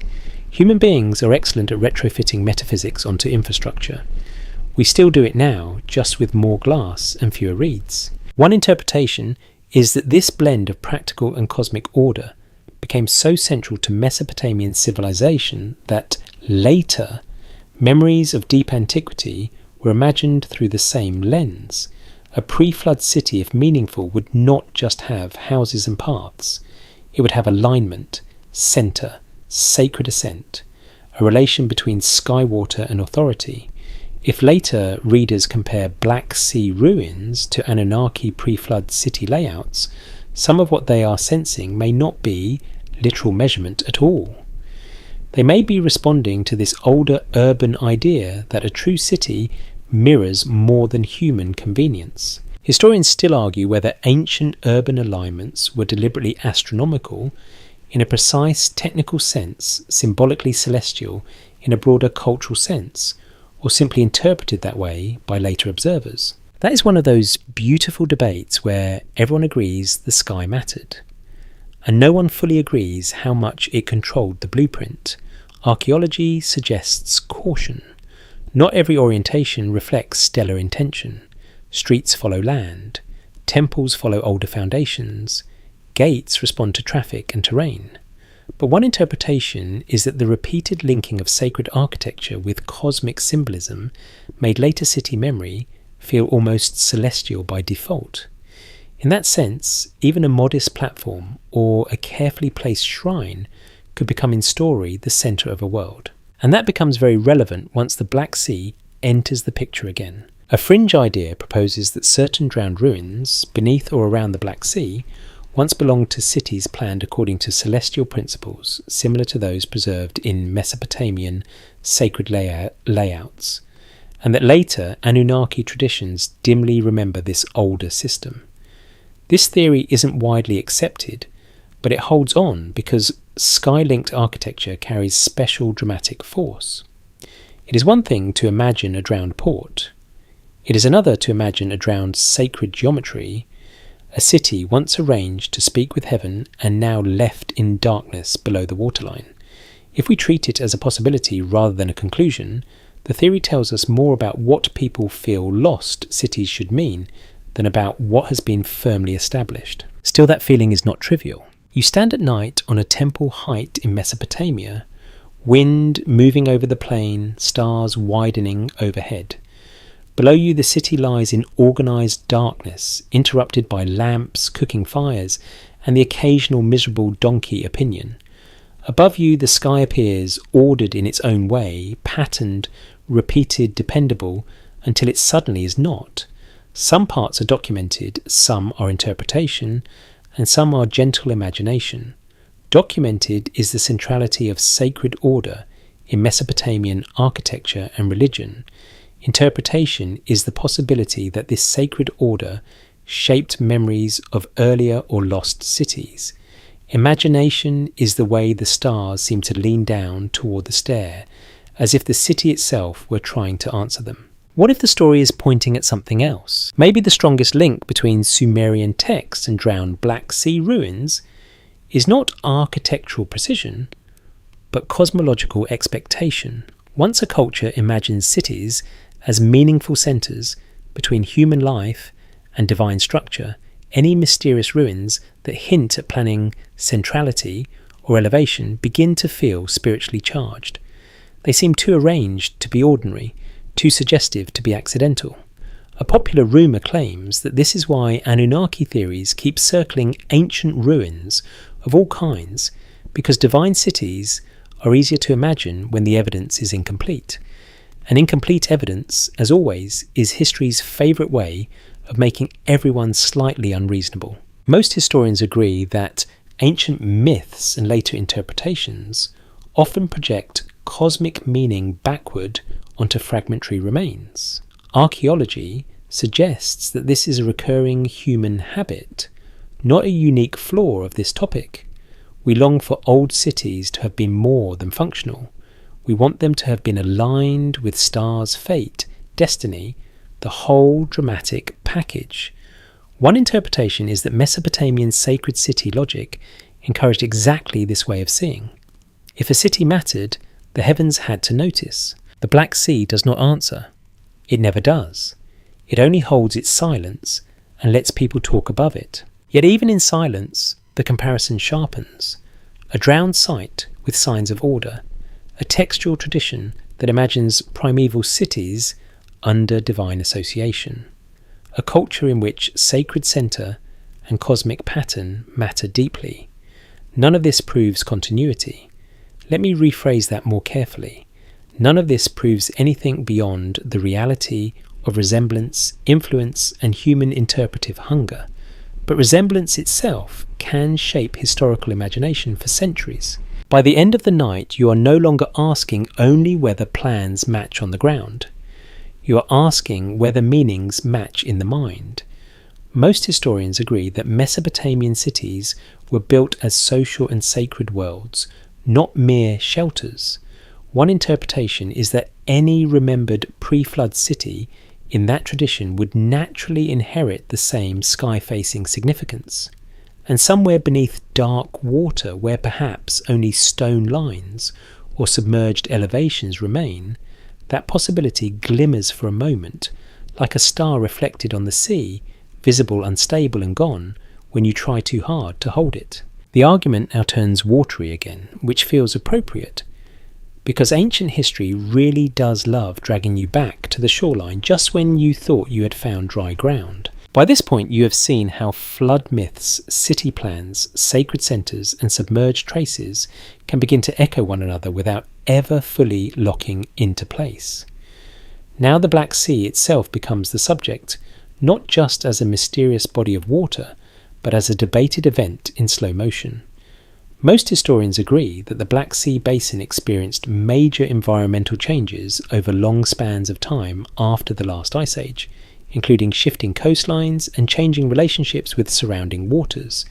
Archaeology suggests that the question is not whether change happened, but how fast, how dramatic, and how different human communities experienced it. The evidence we do have points to a real and serious transformation. What remains unsettled is its tempo scale in lived experience and narrative aftermath. And as always, tempo changes everything. A slow shoreline rise over generations produces one kind of memory.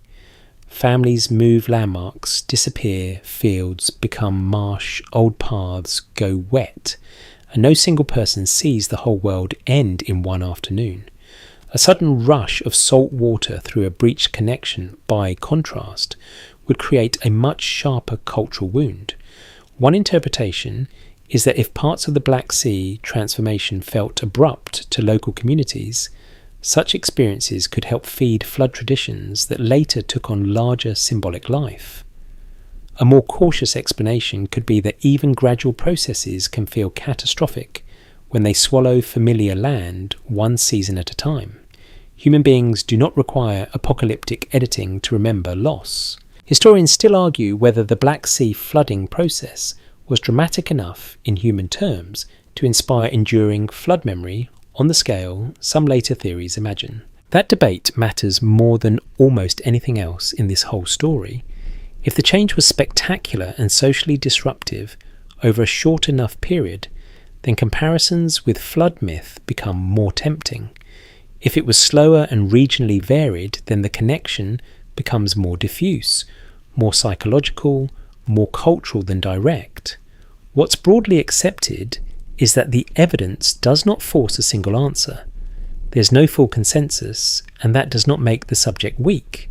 It makes it honest. Still, the emotional image remains powerful. You stand on an ancient shore in the Black Sea basin, not in a single cinematic instant, but across years that blur into one another.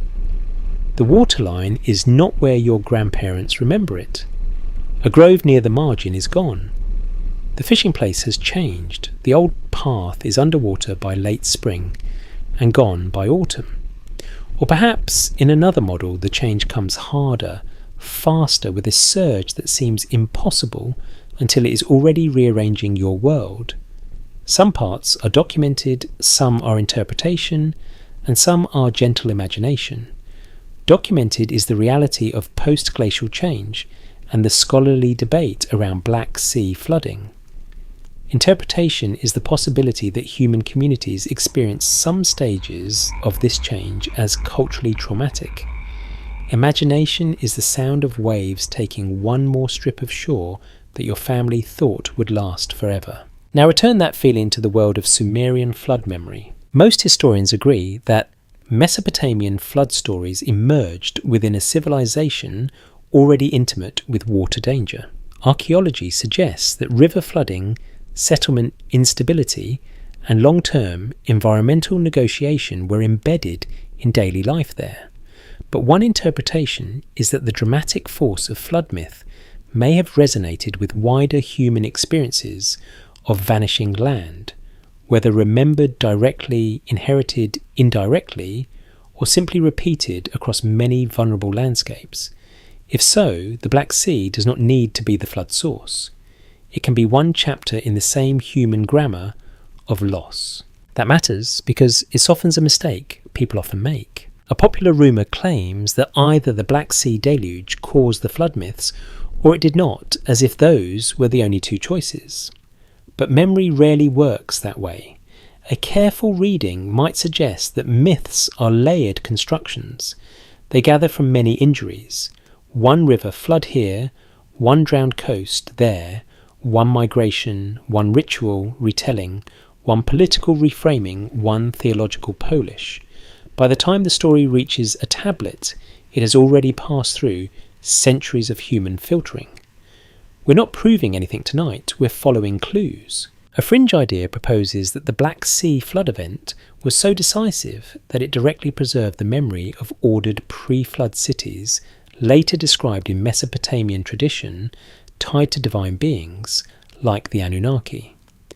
This theory isn't widely accepted, but if we treat it as a possibility rather than a conclusion, it becomes a useful lens on why the story persists. It offers a physical stage large enough for the myth, a basin broad enough to hold the emotional size of the flood, a drowned world that seems worthy of later literary grandeur.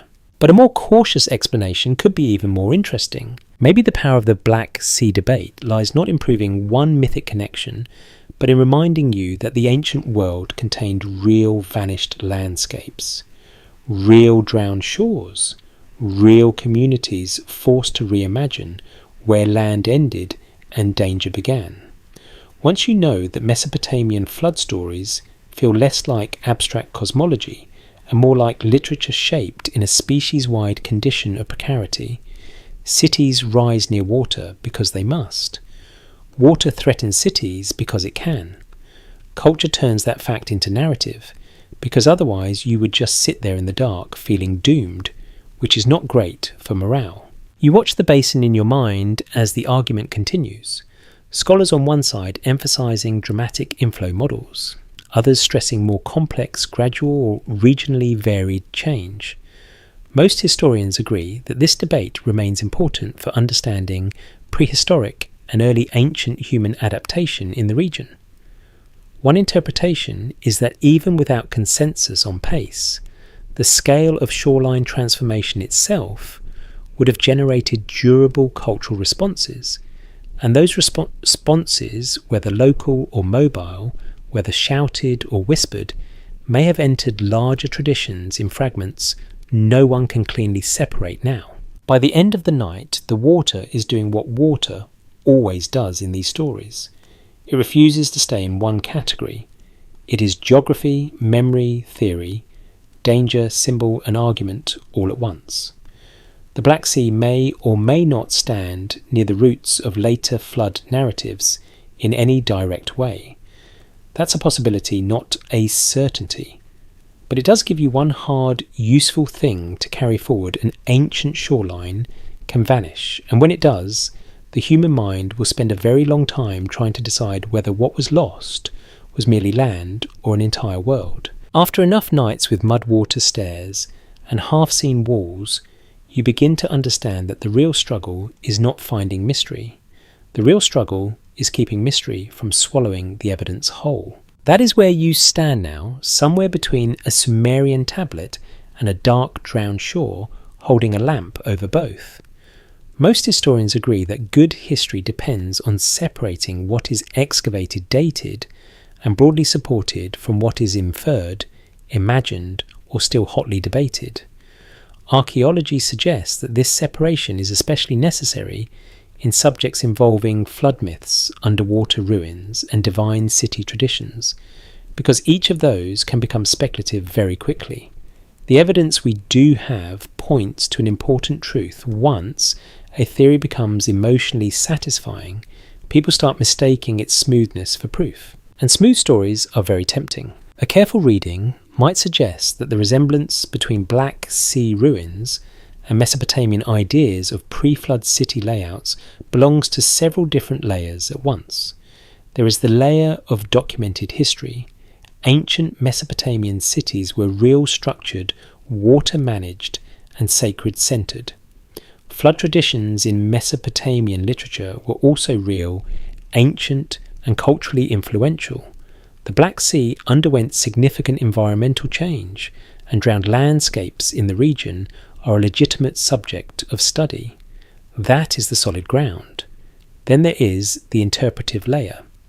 It is possible that flood traditions preserve fragments of environmental memory. It is possible that submerged remains in the Black Sea reflect organised human settlement. It is possible that later cultures reimagined older losses through the urban logic they knew best. And then there is the mist, The mist is where everything starts getting dressed as a conclusion before it has earned the right. A fringe idea proposes that Sumerian texts describing divine or pre-flood cities preserve literal echoes of specific drowned Black Sea urban layouts, perhaps even associated with Anunnaki traditions, in a way that suggests a lost northern civilization older than Mesopotamia itself. This theory isn't widely accepted, but it persists because it is elegant. Too elegant, perhaps. It ties ruins to myth, myth to geography, geography to gods, and wraps the whole thing in a nice haunted package. Human beings adore that kind of package. It feels like getting a puzzle and the solution in one box. But history is rude. It keeps losing the corner pieces. Historians still argue whether the strongest comparisons between Sumerian city logic and Black Sea ruins arise from real historical linkage, broad human settlement, patterns, selective reading, or sheer narrative desire. That last one matters. Narrative desire is not fraud. It is simply the urge to make fragments cohere. You look at an underwater shape and want it to be a wall, because walls imply houses. Houses imply streets, streets imply cities, and cities imply stories worth staying awake for. You read a flood text and want it to point somewhere on a map, because maps feel more respectable than myth, even though myth often outlives maps by a very annoying margin. A more cautious explanation could be that these comparisons reveal as much about human habits of meaning-making as they do about the ancient past itself. That does not mean the comparisons are useless. Some parts are documented, some are interpretation, and some are gentle imagination. Documented is the real existence of planned Mesopotamian urbanism, flood narrative traditions, and submerged prehistoric or ancient traces in changing coastal zones.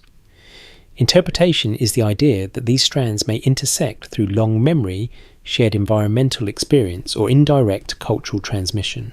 Imagination is the image of you carrying a lamp across a half-flooded threshold in a city that may never have existed in quite the form you picture. The trick is not to banish imagination. The trick is to keep it in its lane, preferably with polite signage. We'll keep the solid ground separate from the mist. That line matters here more than anywhere else, because once you do keep them separate, the story becomes better, not worse. Most historians agree that ancient people experienced real environmental vulnerability and encoded it in narrative. Archaeology suggests that urban order in Sumer was meaningful enough to shape both daily life and later memory. One interpretation is that flood legends and drowned landscapes resonate with one another because they emerge from the same enduring human condition. You build near water because you need it, and then spend generations pretending you are not nervous about what it might do. That is not a secret truth. That is just civilization with very wet hands. What if the story is pointing at something else? Perhaps the deepest value of the Black Sea comparison is methodological. It forces you to ask better questions. Not did the Anunnaki build this, but what counts as a meaningful similarity? Not which myth is literally true, but how myths absorb real environmental anxieties. Not where is the hidden city, but how do people remember lost order? A popular rumour claims that the answer is already sitting in plain sight, if only mainstream scholars would stop looking away. But mainstream scholarship is not a villain here. What's broadly accepted is that caution exists because fragmentary evidence has misled people many times before, often with great confidence and terrible documentaries. You stand now at the line between evidence and longing. On one side, clay tablets, city plans, hydrology, settlement, archaeology and debate. On the other, drowned avenues in moonlit imagination, sacred grids beneath dark water, divine names attached to vanished places. The two sides do touch. A careful reading might suggest they touch in atmosphere, in recurring motifs, in the way memory organises loss into urban form. But touching is not the same as merging. And that is strangely comforting. It means you do not need the theory to become certain in order for the story to matter. You do not need the Black Sea to become a neatly labelled pre-flood Anunnaki suburb for the comparison to stay meaningful.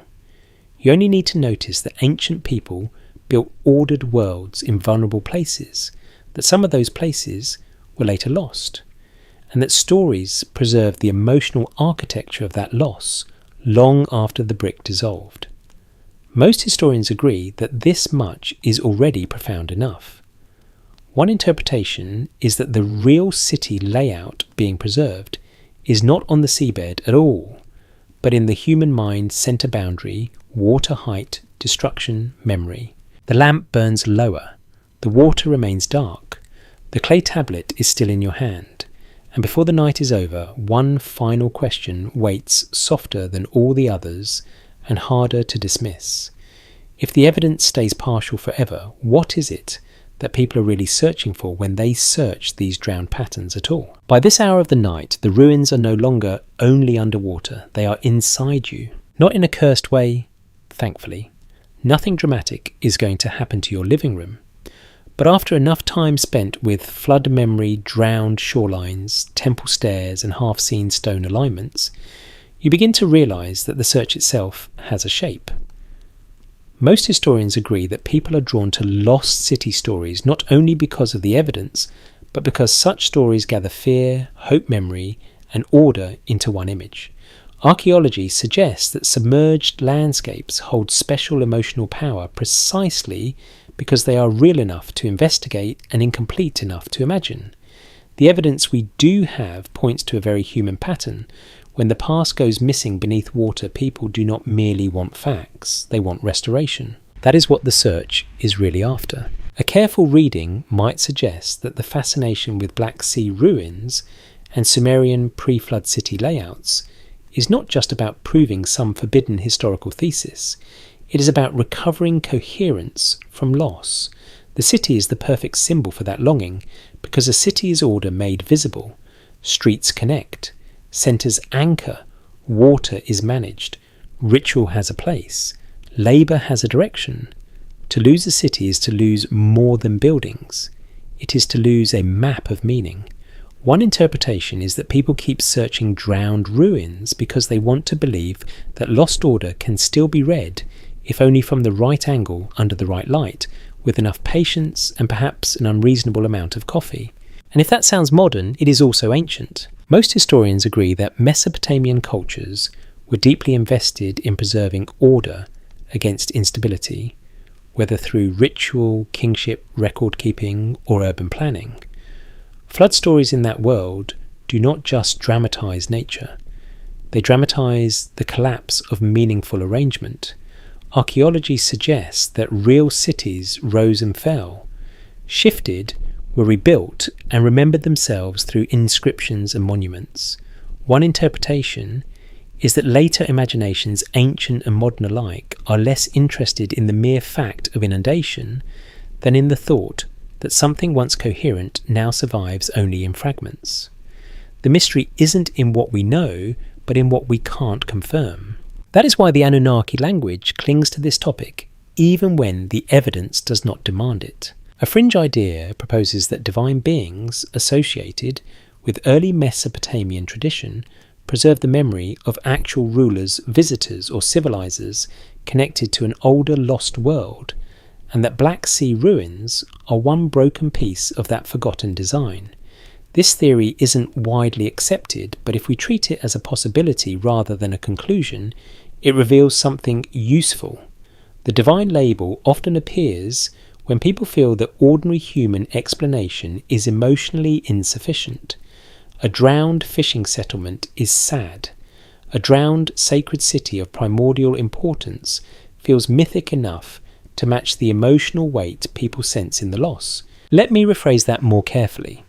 The theory may tell us less about ancient reality than about the scale of longing attached to vanished places. Historians still argue whether lost city traditions endure primarily because of recurring real disasters, inherited literary patterns, religious symbolism, or deep psychological needs that make humans narrate absence as destiny.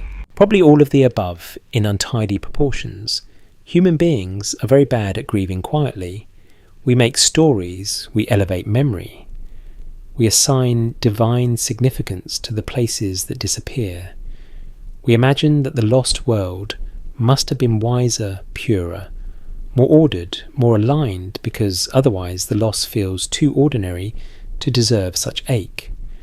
A more cautious explanation could be that the appeal of Black Sea and Sumerian comparisons lies not in hidden data, but in this structure of feeling. Drowned ruins become a stage on which the mind rehearses the oldest fear of all, that order can vanish and leave only clues. Some parts are documented, some are interpretation, and some are gentle imagination.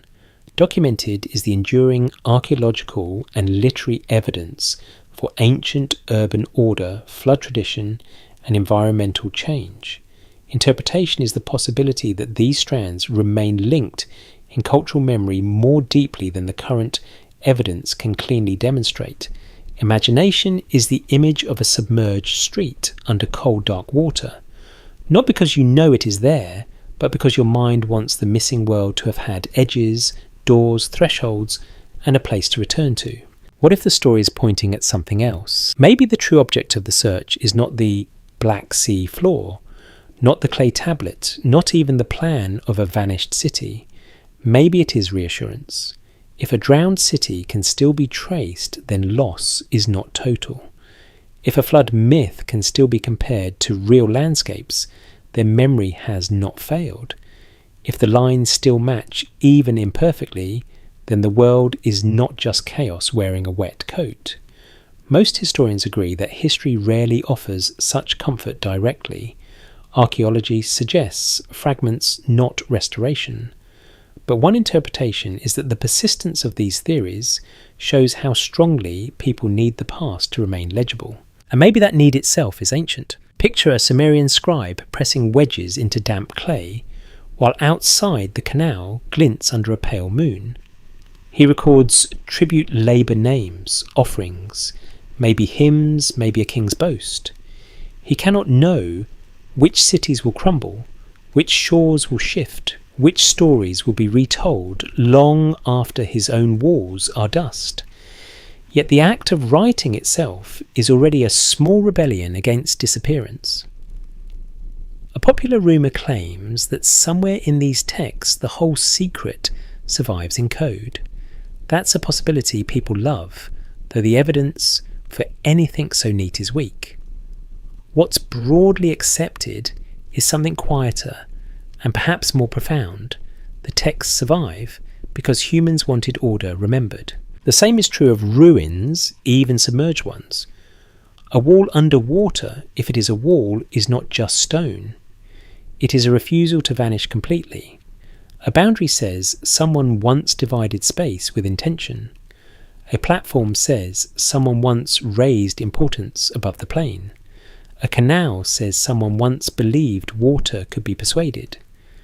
One interpretation is that the match between Black Sea ruins and Sumerian pre-flood city ideas matters less as a solved equation than as an echo of this same will to order the world before it slips away again. The night is nearly over now. The questions have softened, but they have not disappeared. The Black Sea still keeps its dark archive. Sumerian texts still offer fragments, not finality.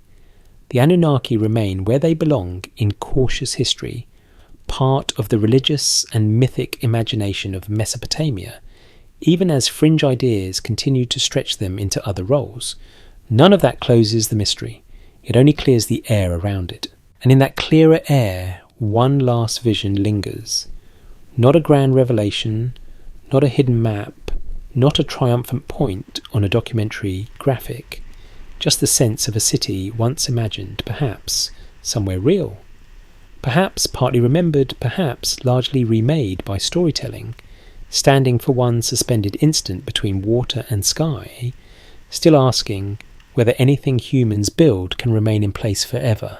At the end of all this, you find yourself standing in a city that may never have existed exactly as anyone tells it, and yet feels strangely familiar anyway. That is the final quiet trick of the whole journey. Most historians agree that ancient Mesopotamian cities were real organised water-managed sacred-centred places shaped by labour belief and environmental pressure. Archaeology suggests that the Black Sea basin also holds the memory of real changing shorelines, and in some areas real submerged traces of past human life. What's broadly accepted is that flood stories, drowned landscapes, and urban memory all belong to the genuine human past.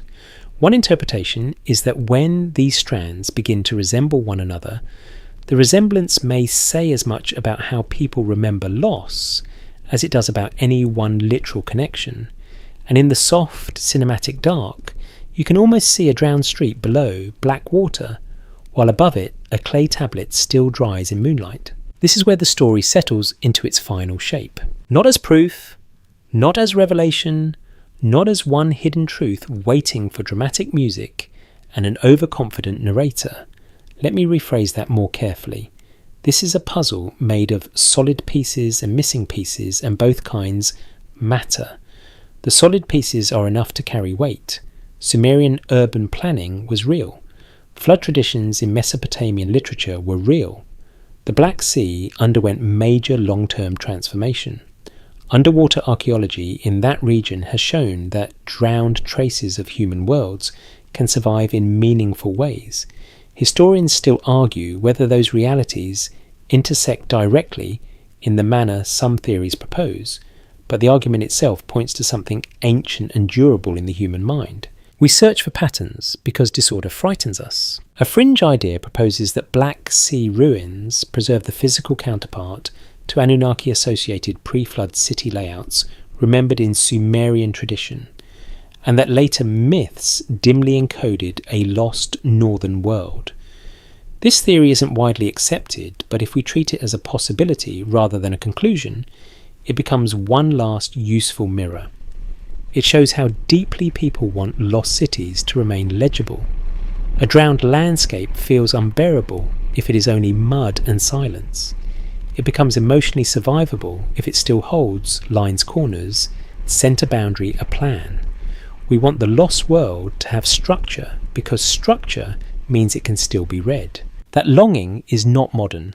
It is ancient enough to smell like wet clay. Think again of the Sumerian scribe. He presses wedge after wedge into a tablet, preserving names, offerings, kings and stories, while the canal outside glimmers in the dark. He cannot know that thousands of years later, strangers will look at underwater ridges in the Black Sea and wonder whether the old flood memories point there. But he does know something essential. He knows that cities vanish unless remembered. What's broadly accepted is that writing, monument building and ritual in Mesopotamia were all ways of securing order against time. One interpretation is that flood stories joined that same effort, preserving not a map exactly, but the emotional architecture of a world at risk. And perhaps that is the final match. Not site to site, not wall to wall, not tablet to trench in some perfect locked alignment. A more cautious explanation could be that the deepest resemblance between Sumerian city layouts and drowned Black Sea ruins lies in the idea of threatened order itself.